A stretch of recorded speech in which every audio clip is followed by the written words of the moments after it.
शिव शक्तियाँ आ गई। धरती पे शिव शक्तियाँ आ गई। घर घर में होती है जिनकी पूजा, चेतन में वो देवियाँ आ गई। शिव शक्तियाँ आ गई। धरती पे शिव शक्तियाँ आ गई।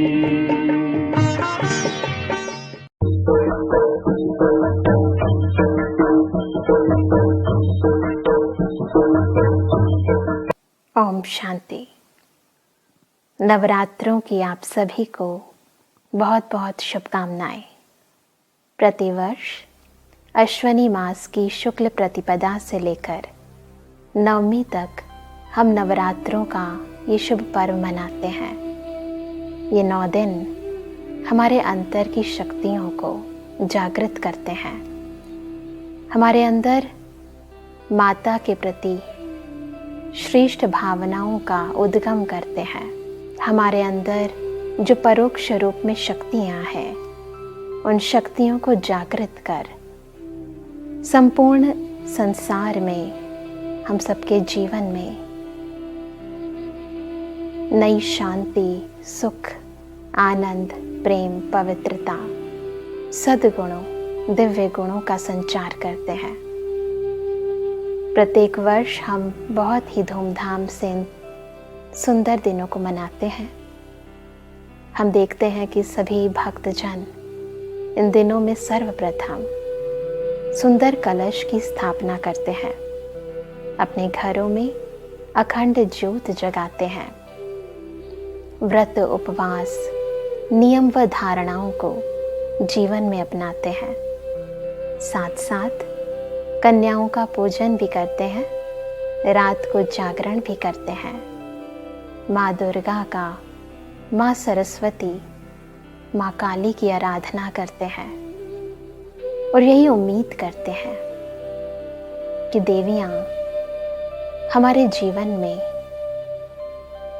तमाम दुख, अशांति, कलह, कलेश, विकारों को दूर कर सुख शांति लेकर आएंगी, हमारी सर्व मनोकामनाओं को पूर्ण करेंगी। परंतु वास्तविकता ये है कि हर वर्ष नवरात्रों का त्योहार हम सभी मनाते हैं, परंतु इंसान की कामनाएं वो तो दिन प्रतिदिन बढ़ती ही जा रही हैं। संसार में बुराइयां और बीमारियां वो भी हम देख रहे हैं कि इतनी तीव्र गति से बढ़ रही हैं। ऐसे में यदि हम कहें कि नवरात्रों का ये त्योहार हमारे अंदर के पुराने विकारों को, संस्कारों को, हमारी विकृतियों को सदा के लिए खत्म कर देगा, तो उसके लिए ज़रूरत है आध्यात्मिक ज्ञान की।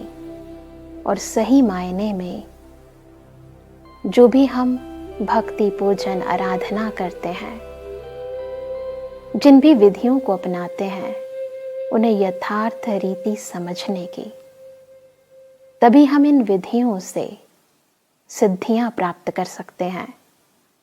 तभी हम एक नव सूर्य का उद्गम अपने जीवन में कर सकते हैं, एक नव सृष्टि का आगाज कर सकते हैं। बहुत ज़रूरत है समझना कि क्या छिपा है उन विभिन्न कहानियों के पीछे जो हम भक्ति मार्ग में अक्सर सुनते सुनाते आए हैं। बहुत सारी कहानियाँ नवदुर्गा से संबंधित, इन नवरात्रों से संबंधित हम सभी ने सुनी है। विभिन्न पौराणिक कथाओं के माध्यम से, विभिन्न असुरों के माध्यम से, दुर्गा सप्तशती में, पुराणों में एक रूपक अलंकार के माध्यम से हम सभी को खूबसूरत संदेश दिया गया है, ताकि हम अपने जीवन के अंधकारों को दूर कर सकें।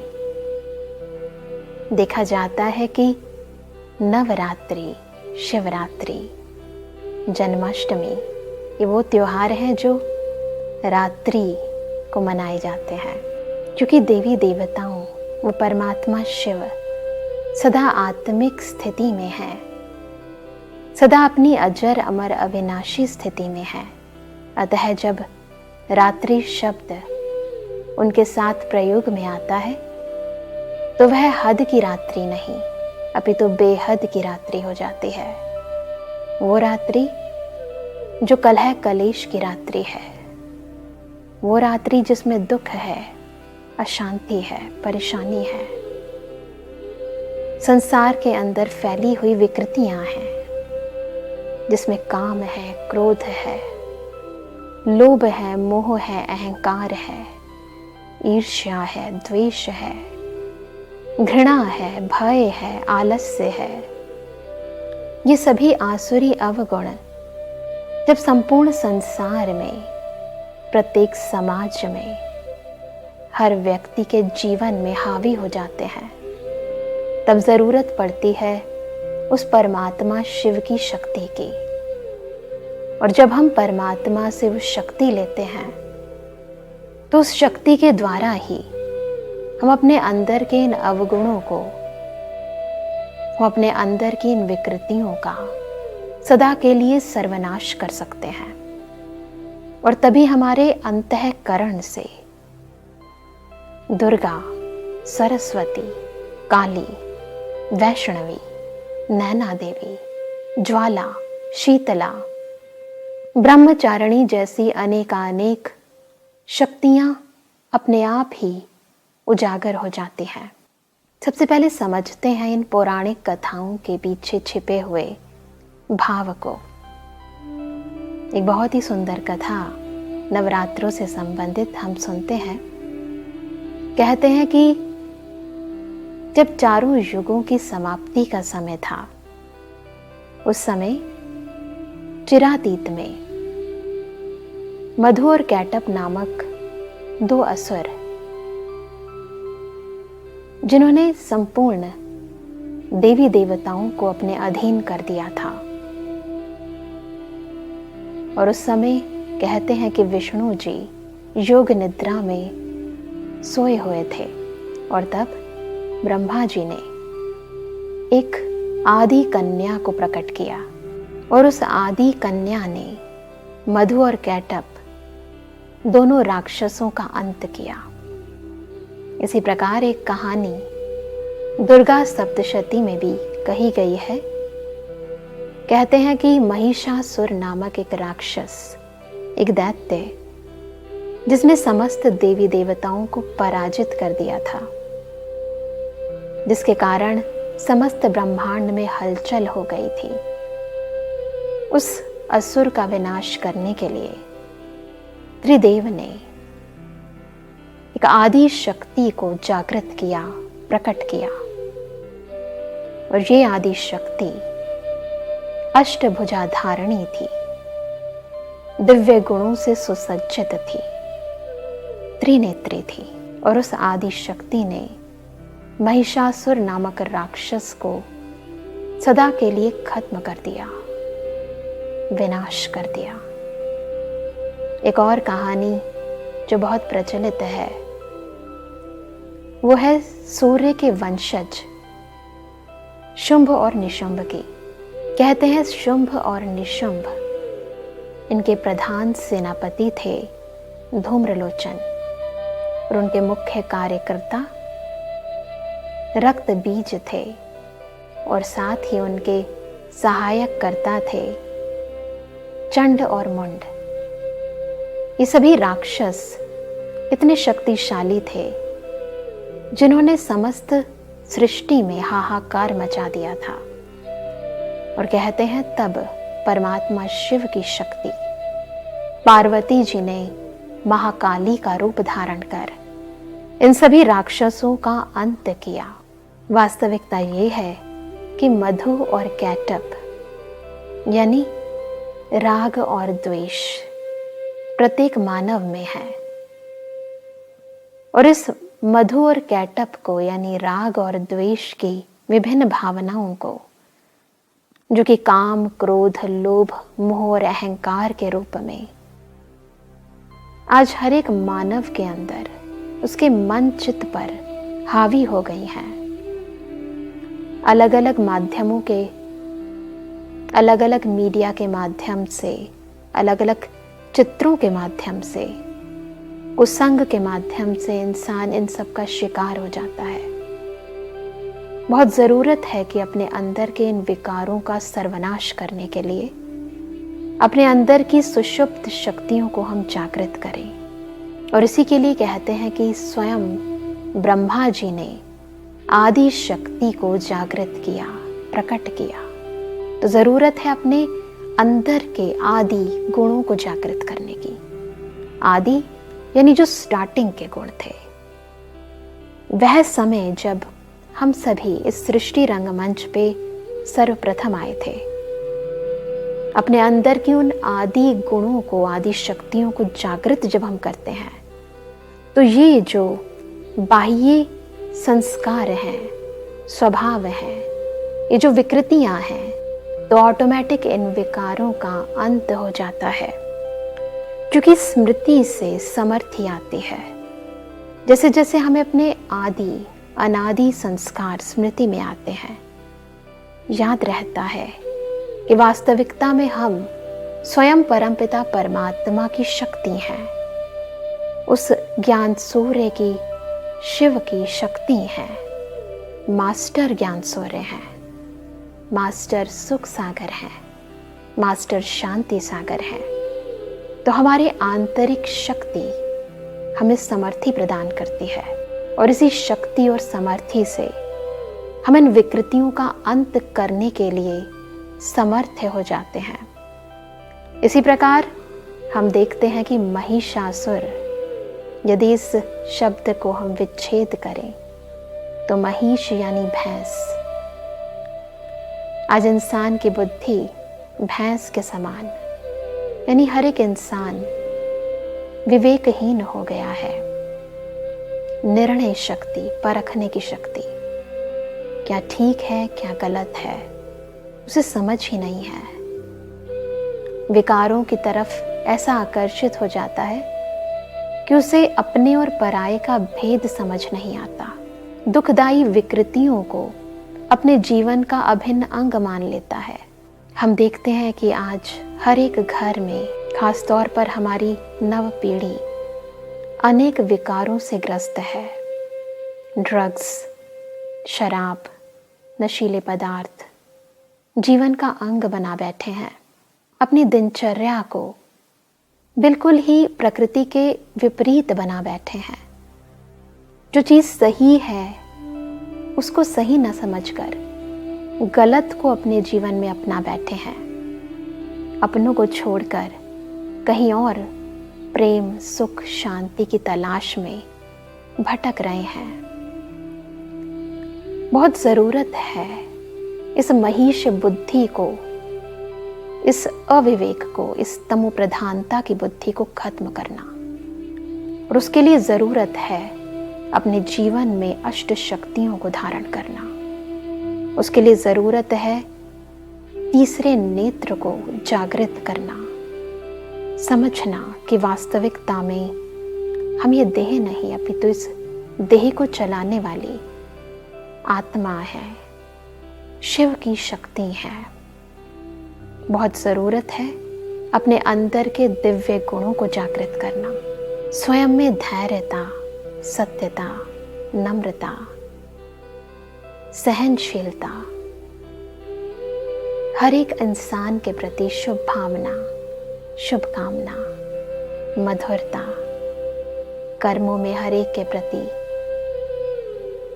श्रेष्ठ भावना, श्रेष्ठ कामना, इन सभी सद्गुणों को जीवन के अंदर धारण करने की।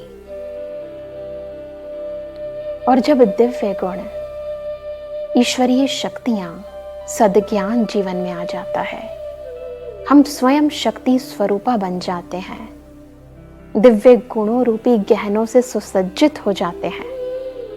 विभिन्न अलंकारों से, बाह्य अलंकार नहीं, बाह्य शस्त्र नहीं, परंतु ज्ञान के अलंकारों से ईश्वरीय याद की अग्नि में स्वयं को जला देते हैं, अपने वास्तविक अस्तित्व को समझ जाते हैं, तो यही सद्विवेक, यही सद्भावना, यही सतो प्रधान वृत्ति अंतर की तमो प्रधानता को सदा के लिए खत्म कर देती है। इसी प्रकार हम देखते हैं कि शुंभ निशुंभ, धूम्रलोचन, वास्तविकता में इनके पीछे भी बहुत ही सुंदर भावार्थ है। धूम्रलोचन यानी जिसकी आंख में धुआं है। आज हम देखते हैं कि इंसान की दृष्टि और उस दृष्टि के पीछे छिपी हुई वृत्ति बहुत ही विकारी हो गई है। क्रोध, ईर्ष्या, काम वासना दृष्टि में ऐसी समाहित हो गई हैं कि ईश्वरीय दृष्टि को इंसान भूल गया है। तो बहुत जरूरत है अपनी आंतरिक स्थिति से, अपनी आंतरिक शक्तियों से अपने दिव्य लोचन को जागृत करना, ताकि ये धूम्र लोचन सदा के लिए खत्म हो जाए। उसी प्रकार हम देखते हैं कि जो रक्त बिंदु है, बताते हैं शास्त्रों में कि इस असुर में ये खूबी थी कि इसके रक्त का एक बूंद भी यदि कहीं पर गिर जाता था तो एक और रक्त बिंदु उत्पन्न हो जाता था, और इसीलिए इसको मारना अत्यधिक कठिन था। परंतु शिव शक्ति तो वो है जो अंश और वंश सभी का सर्वनाश कर दे। हम देखते हैं कि आज इंसान की विकृतियां ऐसी हैं, चाहते हैं कि खत्म हो जाए, बार बार इनको खत्म करने का प्रयास करते हैं, परंतु फिर दोबारा वह विकृतियां, क्योंकि अंश रह जाता है, तो फिर से उत्पन्न हो जाती हैं, और बार बार यथासंभव प्रयास करने के बाद अक्सर इंसान हताश हो जाता है और अपने जीवन के अंदर इन विकृतियों को खत्म करने का जो प्रयास है उसे छोड़ देता है। और इसीलिए इंसान जब खुद असमर्थ महसूस करता है तो स्वयं परमपिता परमात्मा सर्वशक्तिमान उसे समर्थी प्रदान करते हैं, उसे शक्ति प्रदान करते हैं कि वह अपने अंदर की इन विकृतियों के अंश और वंश को समाप्त कर दे। तो बहुत जरूरत है अपने अंदर की शक्तियों को जागृत करने की, इस अखंड ज्योत को जगाने की। और इसीलिए भारत देश के अंदर, भारत भी माँ है, परमपिता परमात्मा ने भी माताओं और कन्याओं के द्वारा इस ज्ञान को समस्त संसार के अंदर पहुंचाने का माध्यम बनाकर संपूर्ण संसार की मनुष्य आत्माओं को उनकी आदि और अनादि शक्तियों से अवगत कराने का माध्यम बनाया। और इसीलिए भारत देश के अंदर वंदे मातरम के नारे लगाए जाते हैं। भारत ही वह भूमि है जहां हर एक नदी, चाहे वह सरस्वती है, गंगा है, यमुना है, गोदावरी है, कृष्णा है, कावेरी है, माताओं के नाम पर है। इंसान को जब शक्ति की आवश्यकता होती है वह दुर्गा की आराधना करता है, जब धन की आवश्यकता होती है तो लक्ष्मी को पूजता है, जब ज्ञान की जरूरत होती है तो सरस्वती को याद करता है। हम देखते हैं कि नवरात्रों पर हमारी माताएं, बहनें, समस्त भक्त जन रात्रि को जागरण करते हैं। वास्तविकता में उस जागरण की आवश्यकता नहीं, परंतु अंदर की जागृति की आवश्यकता है। साथ ही हम देखते हैं कि इन दिनों में सभी लोग व्रत उपवास करते हैं, नियम और संयम अपने जीवन में अपनाते हैं। वास्तविकता ये है, व्रत और उपवास हमें जीवन के अंदर संयम और नियम को अपनाने के लिए प्रेरित करते हैं। देखते हैं कि जब हम व्रत और उपवास करते हैं तो हम कुछ भोजन का परहेज करते हैं। सतो प्रधान भोजन ग्रहण करते हैं, तमो प्रधान भोजन की परहेज करते हैं। जीवन के अंदर केवल सतो प्रधानता को भोजन तक सीमित रखना नहीं है, वास्तव में मनसा वाचा कर्मणा सतो प्रधानता को अपनाने की बात है। केवल अशुद्ध भोजन बाह्य रूप से स्वीकार या अस्वीकार करने से तन को तो जरूर लाभ मिलेगा, परंतु यदि हम अपने मन को नेगेटिविटी से, व्यर्थ भावनाओं से, व्यर्थ बातों से, अशुद्ध चित्रों से, चलचित्रों से दूर रखने में समर्थ होते हैं, इस नेगेटिविटी का परहेज रखते हैं, अपने कानों को प्रकार की व्यर्थ बातों से, ईर्ष्या और द्वेष की भावनाओं से परिपूर्ण बातों से दूर रखने में समर्थ हो जाते हैं, तब हम देखते हैं कि हमारे मन की शक्ति बहुत ज्यादा स्ट्रांग हो जाती है। क्योंकि अन्न का तो मन पर प्रभाव पड़ता ही है, परंतु दृष्टि और दृश्य का, आसपास की आवाजों का भी प्रभाव हमारे मन चित्त पर जरूर पड़ता है। और यदि हम इसका परहेज कर लें तो हमारे मन की समस्त शक्ति, हमारी समस्त ऊर्जा नियंत्रण में आ जाती है। जब हम अपने भोजन पर परहेज करते हैं, अपने मुख पर परहेज करते हैं, व्यर्थ नहीं बोलते, नेगेटिव नहीं बोलते, अपनी दृष्टि पर परहेज रखते हैं, अपने सुनने की शक्ति पर परहेज रखते हैं, ऑटोमेटिकली हमारे कर्मों पर उसका असर पड़ता है। वास्तविकता में जब हम अपने मन को पूर्णतः कंट्रोल करके विभिन्न विकृतियों से, विकारी वृत्तियों से परहेज करके कोई भी दृढ़ संकल्प करते हैं, तो वह दृढ़ संकल्प अवश्य सिद्ध होता है। आमतौर पर जब हम स्वयं से प्रतिज्ञा करते हैं कि आज से मैं क्रोध नहीं करूंगी, आज से मैं इस बुराई को अपने जीवन में नहीं धारण करूंगी, किसी को दुख नहीं दूंगी, तो वह हमारे उस मन से निकले हुए संकल्प होते हैं जिन पर अनेक प्रकार के मनोभाव, अनेक प्रकार की परिस्थितियों का, अनेक प्रकार की बातों का प्रभाव होता है। परंतु जब नवरात्रों में हम अन्न को, मन को, बोल को, हर कर्मेंद्रिय को नेगेटिविटी से दूर रखकर दृढ़ संकल्प करते हैं, तो वह संकल्प अवश्य सिद्ध होते हैं। क्योंकि इन संकल्पों के अंदर केवल आत्मिक शक्ति नहीं, परंतु ईश्वरीय शक्ति भी समाहित होती है।